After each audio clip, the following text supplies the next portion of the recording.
Saludos amigos del Ecuador y del resto del mundo. Bienvenidos a El Testimonial. Nuestra invitada de hoy es Wendy Reyes Chiriboga, ecuatoriana, es consultora política y docente de la Universidad George Washington en los Estados Unidos, entre otros méritos profesionales. Elecciones en los Estados Unidos. Hay debates previos, como conocemos. El 29 de septiembre fue el primer encuentro.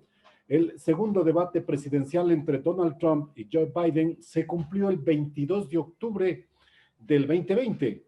El aspirante a la reelección presidencial en Estados Unidos, Donald Trump, y su rival por el Partido Demócrata, Joe Biden, vivieron la noche de aquel jueves un intenso cara a cara, distinto al primer debate, que más bien fue confrontativo y que se interrumpían. Ahora como que ya se escucharon propuestas. Wendy, bienvenida. Muchas gracias por estar en el testimonial. Muchísimas gracias, Wilman, y muchísimas gracias a todos quienes nos siguen aquí en el testimonial. Gracias por la invitación. Preguntaba, ¿por qué fue diferente este segundo debate, Wendy? Bueno, todos tenían muchísima expectativa, sobre todo en el primer debate, ¿verdad? El primer debate, qué es lo que iba a pasar, siempre ha sido un referente los debates presidenciales en Estados Unidos para el mundo entero, no solo para Latinoamérica y para nosotros. Esperábamos muchísimos para escuchar las posiciones de cada uno de los candidatos y lo que vimos fue realmente un desastre, una decepción, no solo para los estadounidenses, sino para el mundo entero. De hecho, fue calificado por la prensa de Estados Unidos como el peor debate de la historia de los Estados Unidos.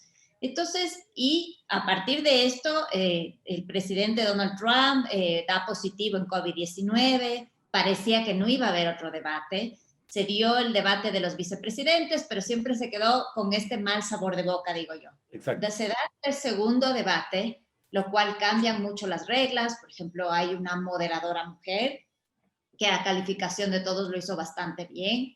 Y también tenía ella la posibilidad de apagar los micrófonos de los candidatos en el momento que había una interrupción, cambian un poco las reglas, se les da un poco de espacio para comentar al final de cada pregunta.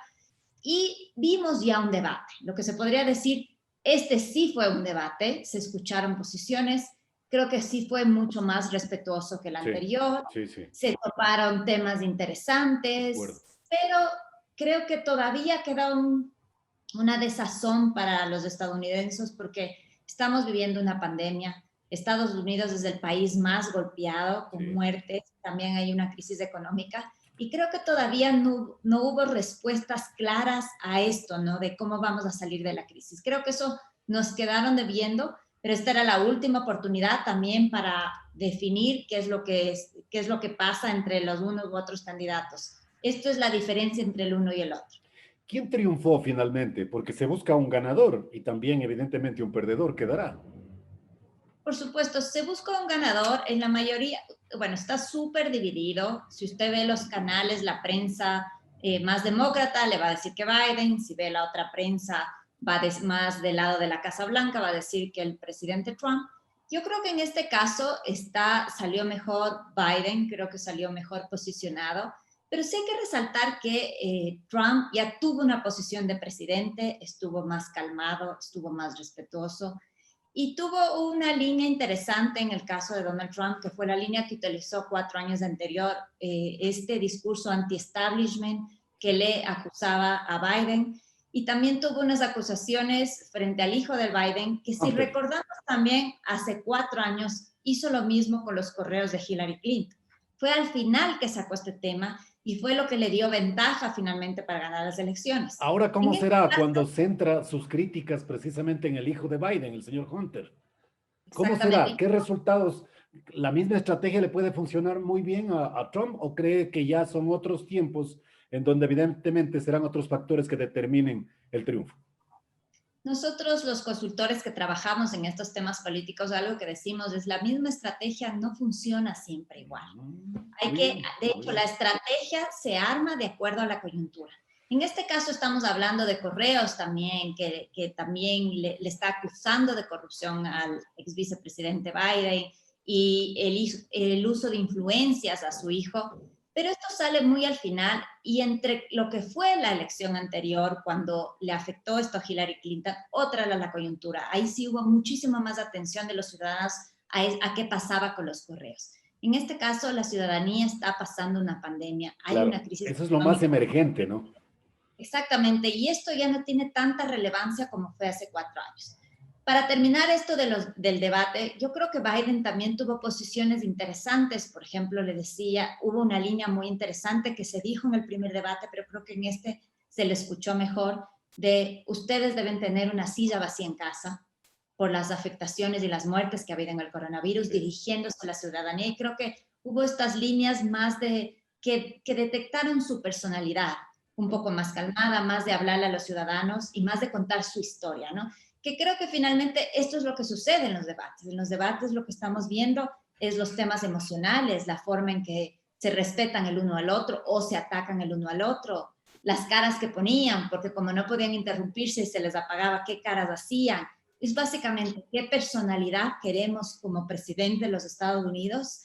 Eso es lo que se miraba, eso es lo que se esperaba desde los ciudadanos estadounidenses.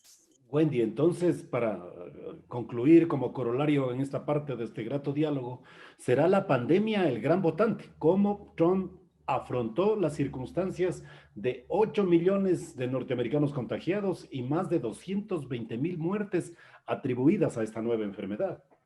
Esto es muy interesante porque también hemos visto las últimas elecciones, República Dominicana, acabamos de ver Bolivia, acabamos de ver el referendo ayer en Chile, y creo que la pandemia sí ha marcado una forma distinta de enfrentar el tema electoral. Claro. Estados Unidos es muy particular en este caso y creo que eso lo debemos tener bastante atención. Cada estado rige sus normas para ver si es que pueden votar anteriormente, es decir, con antelación al 3 de noviembre, o si pueden Sí, votar sí. por correo. Por correo. Justamente, No. justamente le quería preguntar, Wendy, porque ya millones de estadounidenses han comenzado a ejercer su derecho al voto por correo o de forma anticipada. Es un sistema de elección muy particular de los norteamericanos. Es un sistema completamente distinto, de hecho es un sistema único en el mundo, es una votación indirecta que ya lo voy a explicar, pero voy al tema del correo, Tenga la porque gentileza. la pandemia lo que ha hecho es que muchísimos más ciudadanos estadounidenses elijan esta opción en los estados que se permitía de votar anticipadamente por correo. De hecho, veía las cifras esta mañana y están casi en 60 millones de estadounidenses que ya han votado. Mire. Entonces, esto reduce muchísimo el tema de indecisos, que lo que ¿60 pasa de cuántos? ¿60 millones de cuántos? 60 millones de los 300 y pico millones que son. Mire eso, mire eso.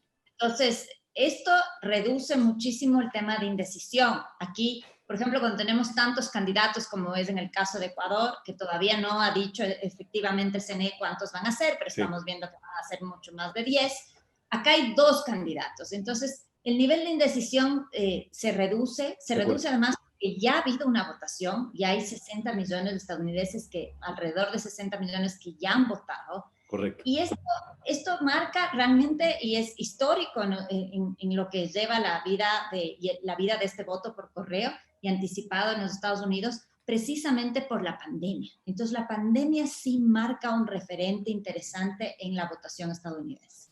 Muy bien. ¿Y los consultores ya pueden prever, pronosticar, advertir quién podría ser el ganador, Wendy?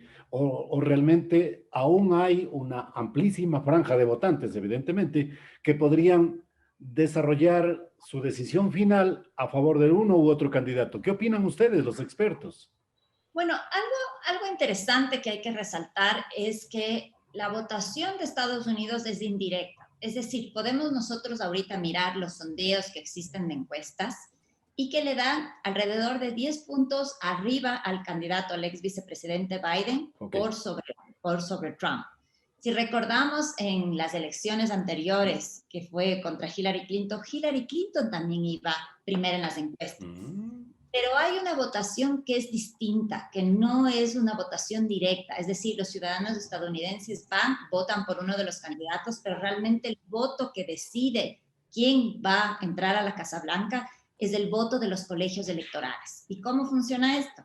Básicamente, cada estado tiene colegios electorales dependiendo el número de representantes que tienen el Congreso y el Senado. Entonces, estados como California, como Texas, que son mucho más grandes, tienen mucho más delegados a los colegios electorales. Claro. ¿Cómo funciona esto? Yo como ciudadana voto. El estado que tenga una mayoría de 50+1 o la mayoría de uno de los candidatos se lleva el voto de los colegios electorales. Pero esto depende el voto y la extensión y depende de qué estado. Entonces, por ejemplo, hay estados más grandes que realmente dan mucho, como California, que tiene 55 colegios electorales, entonces ese voto es mucho más grande.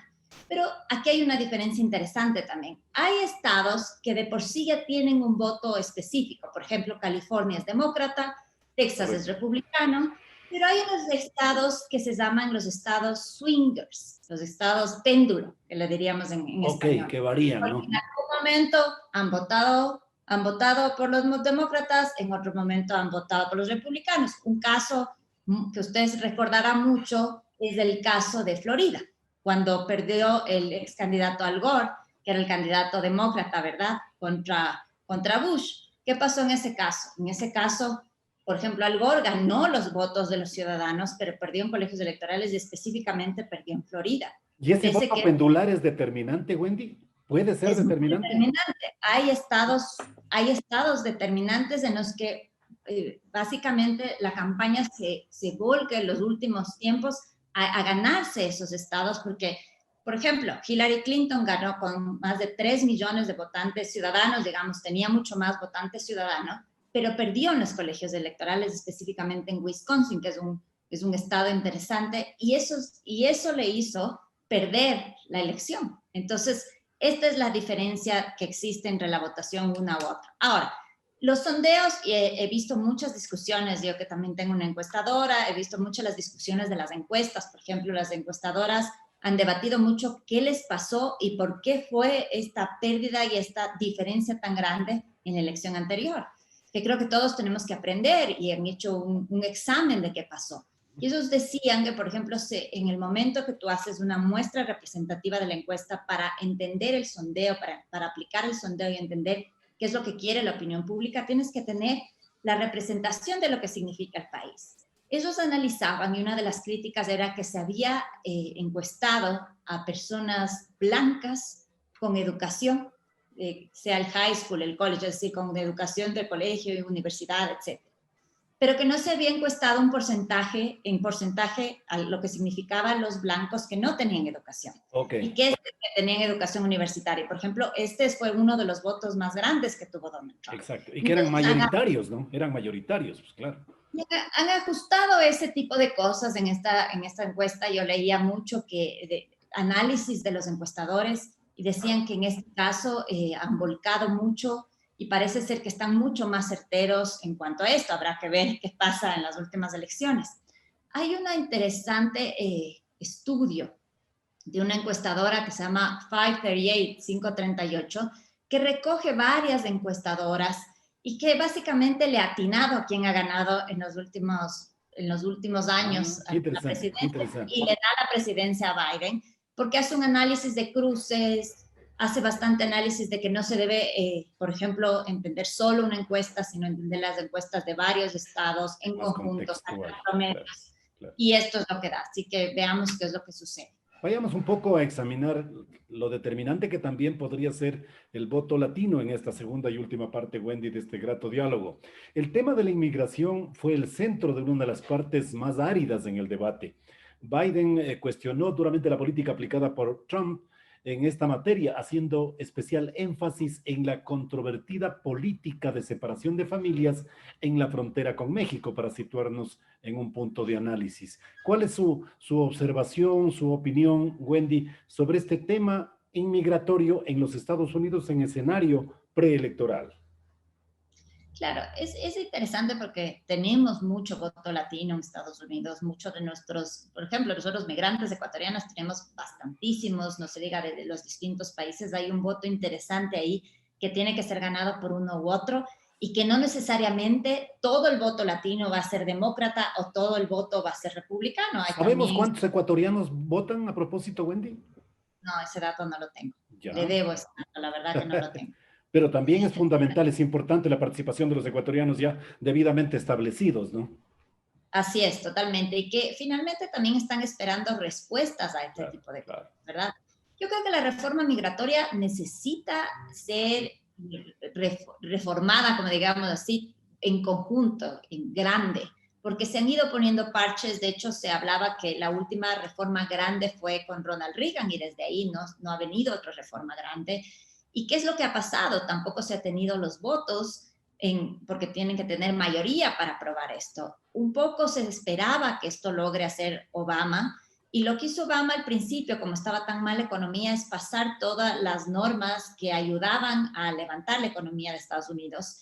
Y lo que hizo fue básicamente lo que Trump derogó, fue uno de los decretos de Obama de los Dreamers, ¿verdad? Trump lo derogó, y eso es uno de los debates que estuvo también ahorita en toda la campaña, de qué va a pasar, de qué va a pasar, y hubo muchísimas denuncias también de la separación de estos niños de migrantes en las fronteras y qué ha pasado. Básicamente le escuché al presidente Donald Trump que justificaba y decía que muchos niños no tenían a sus padres ahí, que no sabe cómo habían llegado. Era una de las respuestas que se dio, pero sí ha habido muchísimas acusaciones de qué está pasando, y tampoco está claro qué es lo que va a pasar con este tema. Yo creo que si es que vuelve los demócratas, esperamos un poco más de ellos, de que se atienda el tema de los Dreamers. También hay mucho debate al tema de Obamacare, que también va a beneficiar a los latinos en Estados Unidos, este seguro médico que también está en contra del presidente Donald Trump. Y este es uno de los debates también de la elección de la candidata a la Corte Suprema, porque se va a resolver ahí. Entonces, claro, hay todavía muchas cosas por entender, pero yo creo que todavía no están las respuestas tan claras para saber si efectivamente va a ser una reforma grande con los demócratas o no. Sabemos que va a haber mejoras, pero tampoco hay algo mucho más allá, porque también en campaña, también prometer todo, tampoco les va a ser fácil gobernar desde el otro lado, ¿no? Sí, porque de repente pueden caer en la mentira o quizás en la duda de los potenciales electores. Hay 11 millones de inmigrantes indocumentados que buscan ciudadanía en los Estados Unidos, y el señor Biden les ha prometido precisamente regularizarle su situación. Usted ya lo dijo, el sistema de salud, los seguros médicos, pero también el tema del salario mínimo, $15 por hora, que es lo que se ha prometido también como derivación de contenidos de este debate, Wendy. Claro, básicamente esa es una de las promesas que se ha hecho. Otra de las promesas es el tema también de Obamacare. Hay muchísimas promesas de regulación de los migrantes, pero básicamente yo creo que los latinos están esperando a ver cuál es el que más realmente va a cumplir, porque también, además de las promesas, lo que nos preguntamos los ciudadanos es a quién le creo más. Entonces, esto que ha dicho el candidato Biden y esto también que ha dicho el candidato Trump, básicamente terminan en un embudo en el que dice el ciudadano, bueno, ¿a quién le creo? ¿Quién realmente me está diciendo la verdad? Y es así como nosotros también elegimos el voto aquí en Ecuador, en Latinoamérica y en Estados Unidos. Así que habría que ver también a quién le están dando más peso. En este caso, en el tema de encuestas, se le ve como un candidato con más certezas, más calmado al candidato Biden, pero la crítica también es, usted ha estado más de 40 años en la política, y ¿qué es lo que hemos visto de usted? Esa es la crítica que le hace el presidente Trump. Eres del establishment, tú has estado ahí, tampoco se ha logrado mucho. Pero por el otro también, el otro lado de Trump, hemos visto cómo también se ha portado con los latinos, que ha sido muy fuerte realmente la política antimigrantes, y también ha sido muy fuerte, también uno de los debates y una de las críticas que le puso el candidato Biden a Trump, ¿qué pasó con estos grupos muy fuertes que han tenido ataques, y el tema del sectarismo y del racismo que se ha presentado muy fuerte ahora en Estados Unidos, a lo cual Trump tampoco tuvo una respuesta clara? Entonces aquí tenemos las dos caras de la moneda, podríamos decirlo así. América Latina poco interés en los debates, ¿no? Quizás en el contenido ya de agenda de administración propia del Estado norteamericano. Sí, yo creo que tampoco es que los debates causan, no todo el mundo ve los debates, claro. Inclusive en el mismo Estados Unidos, aquí tampoco, no. Entre ver la novela o ver un partido de fútbol y ver el debate, si le preguntas a los ciudadanos, la respuesta es clara. No. Pero lo que pasa con los debates, básicamente sobre todo, es que como causó tanta expectativa el primero, que fue tan malo, entonces la segunda era como que sí había que verlo, era la última oportunidad de Trump de reducir los puntos de diferencia que tiene con el candidato Biden, creo que se jugaba la última fuerza, la última carta, y Biden también tenía que salir bien, entonces como que hubo un esfuerzo. Y realmente lo que nosotros vemos de los debates, los ciudadanos, es lo que nos cuentan los medios. Un porcentaje pequeño lo ve, pero básicamente al día siguiente de qué habla la agenda pública es lo que estamos hablando hoy día. ¿Qué dijo en el debate? ¿Qué pasó en el debate? ¿De qué se habló? Y eso es lo que los ciudadanos sí miran y escuchan. Y por eso es la importancia también de seguir hablando de esto para que se conozca qué es lo que ha sucedido. Enhorabuena, y qué mejor hacerlo con una persona experta como usted. La firma Proyelítica ha investigado, ha desarrollado encuestas respecto de los resultados que podrían devenir en las elecciones en los Estados Unidos, Wendy. No, no tenemos una encuestadora acá en Ecuador, no hemos investigado en los Estados Unidos. Entonces, precisamente me traslada a preguntarle cómo van las proyecciones preelectorales en el Ecuador, ya para cerrar, para capitular esta entrevista. Bueno, para cerrar le diría que en el Ecuador todavía primero no tenemos candidatos oficiales, entonces se hacen sondeos de los posibles candidatos que están precalificados, pero realmente ahí es cuando las encuestas tienen error porque todavía no está efectivamente la papeleta en sí, la que va a circular. De lo que se puede ver hay entre 65 y 70% de indecisos, entonces todavía esto es muchísimo como para decir que va a haber un candidato o varios candidatos que están en las preferencias. Yo creo que en este momento los que suenan, porque ha estado en la opinión pública o se ha dado algún debate jurídico o algo en el CNE, es por eso que están más sonados. Pero hablar ya de un ganador en este momento no se puede todavía. Así que esperemos que ya tengamos esta lista oficial para poder entender qué es lo que va a pasar aquí en el Ecuador. Sí, va a ser estudios de todas maneras. Es para seguirle la pista periodística, Wendy. Claro que sí. Muchas gracias a Wendy Reyes Chiriboga, consultora política ecuatoriana y docente de la Universidad George Washington en los Estados Unidos, por su participación aquí en el testimonial. Gracias, Winman, a las órdenes. Que pasen muy bien. A las órdenes también. Buena suerte. Hasta luego.